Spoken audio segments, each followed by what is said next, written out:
Introducing the all-new Corolla.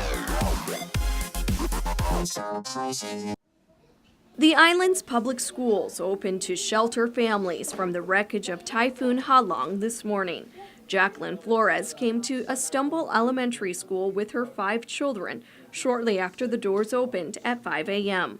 This was their 3rd time sheltering at the school. We try to bring food, on some blankets and something to drink. And mostly we like to think about, wishes also for other people out there so that they can too be safe. Estumble Middle School, as of 9:30 this morning, had the most people checked in to their shelter. However, with that school only at half its usual capacity, many have been saying that the shelters should have opened sooner. As you can see, when you come, the winds are blowing hard. Parents, disabled, people, people with medical conditions, they're having a hard time getting through this wet and windy weather. So yes, the shelter should have opened up earlier than this. It's putting a lot of people in harm's way. The winds are already picking up stronger this morning, last night.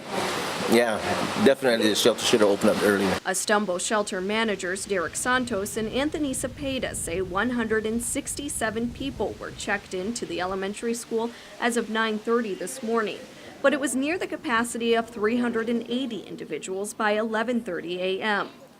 But with the closest point of approach for high-end expected around noon today as of this morning, Lilani Toves said it would have been a lot easier if her and her family of 8 could have settled into the elementary school after Core 2 was declared yesterday. All my kids were sleeping and we had to wake them up around 4, almost 5 o'clock just to come here.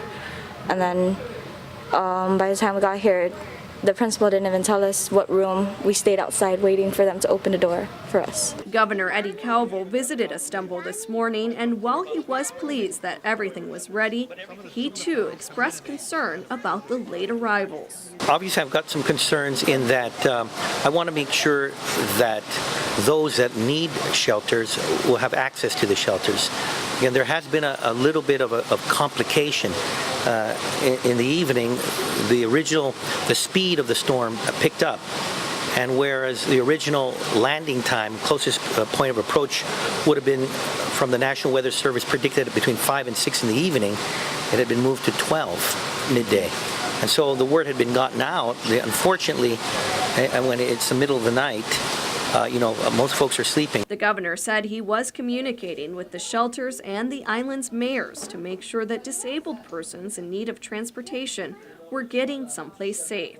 Machinauno Elementary School did reach their capacity by 11 a.m. this morning and closed. Betsy Brown, PNC News.